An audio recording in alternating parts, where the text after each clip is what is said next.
Right, buddy, these are the 5 things we learned from Manchester United's narrow 1-0 victory over Fulham. We'll be talking about Amorim's biggest takeaways and ultimately what we learned from the game. So don't forget to leave a like, comment, subscribe if you're new, and let's get straight into it now. The first thing we learned, Martinez has got back to his best. I thought Martinez's last 3 performances have been very good. He's had a few shaky performances, but in the big games he's had some very, very good performances.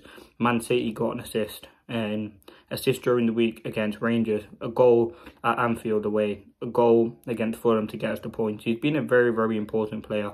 And I think not only the fact that he's chipping in the final third, I like the fact that he's there in that final third, breaking up the play, putting in crosses, having shots. Because if Martinez doesn't do that, we come away with a 0-0, or Fulham might have nicked it, and we're looking at it as a very, very poor performance. So it takes that initiative for Martinez to go and do that. And that's something that we saw in Ruben Amorim's very first training session at Manchester United, when he played Luke Shaw in that left centre-back role. He was finding himself in large pockets in the final third, and that's something where we've been very poor. So very happy with that. What I've also noticed from Martinez is his passing through the lines is one of the best. And I think Pep Guardiola quoted that and said, like, Martinez is very good. He might not be the tallest. I really loved this dispute with Adama Traore. They always seem to have some feud going on, which was very, very good. I really did.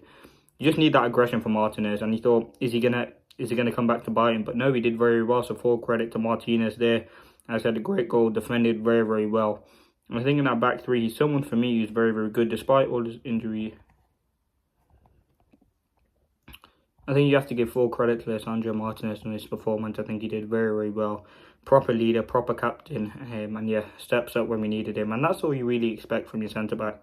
Just be right place, right time. He defended very well and ultimately came away with the point. So that's the first thing we learned. Martinez was very good. Now, the second thing I want to talk about, Holland issue. Holland is becoming an issue for me at Manchester United. Listen, we know he's a young kid. He scored 16 goals last season. We thought, yep, that's a very good, decent first season and you can build on it. But this season, he has been diabolical. His first touch, like, just wrestling with his defenders all the time, not winning his aerial duels. He's just becoming a very, very poor player. And I think he's gone back from where he was last season. You look at his 1v1s, he's not very good.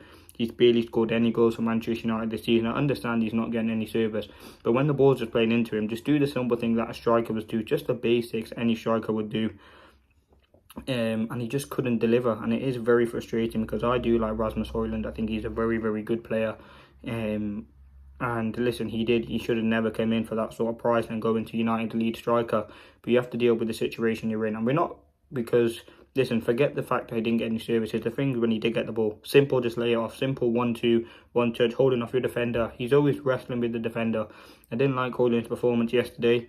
Forget about the goals. Even 1v1, he isn't really that great. I remember against Alisson, that 1v1, yes, it's only one and he's had limited. But when you need, in a team where United don't really have many clinical strikers and we don't really get many clinical chances, when you do get one, you want your striker and you need your striker to finish it. And that's ultimately something that Højlund didn't do. So, yeah, it is becoming a big worry at the moment at Manchester United. Now, number 3, midfield dynamic. I didn't really think the midfield dynamic worked yesterday. I think Ugarte was just being very, very rash, running around all sorts of the place, and just didn't look like he had an idea what was going on.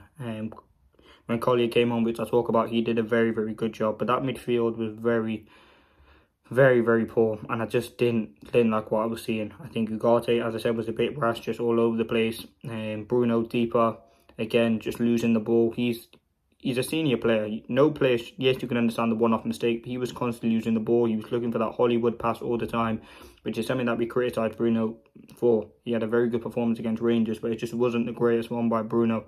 You just need him to control and keep the tempo going of the game, and that's ultimately something I don't think Bruno did. I think when COLLYER came on, he was fantastic. I think Manu as well, his best position for me is behind the striker in those 2 inside 10s. I think that's where he can be most impactful and have a really big impact on the team. So, yeah, I really want to see Manu in those inside forward channels, because that's where I think he can have a huge impact on the team. Now, the next thing I want to discuss, the fourth thing, is COLLYER was class again. That goal line clearance single-handedly won Manchester United the game. It's almost as important as Martinez's goal.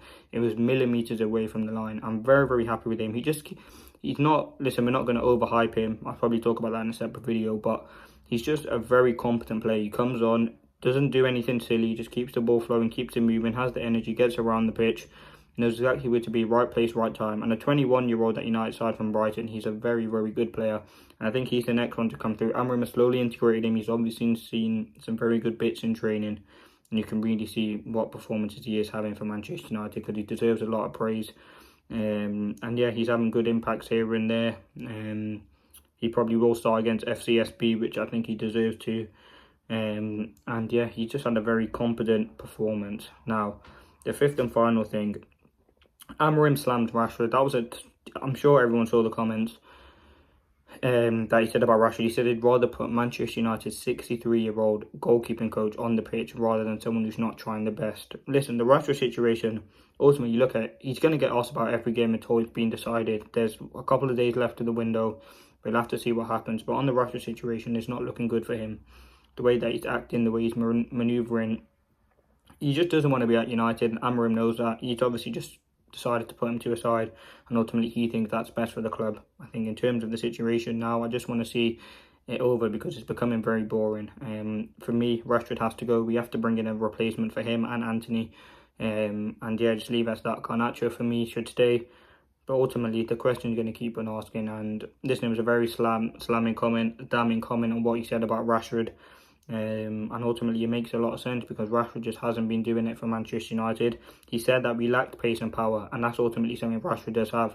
But he said he's just going to leave it as that. He's not going to change. He's obviously stole something from Rashford, and he hasn't seen a change in that to not put him in the squad. So yeah, there's issues going on there. But listen, they have been the 5 things we learned. A big game. It was a 1-0 win, but a lot went on the whole Sergio and Radcliffe stuff. I'm sure you all seen that as well. But let me know your thoughts. Thanks for watching.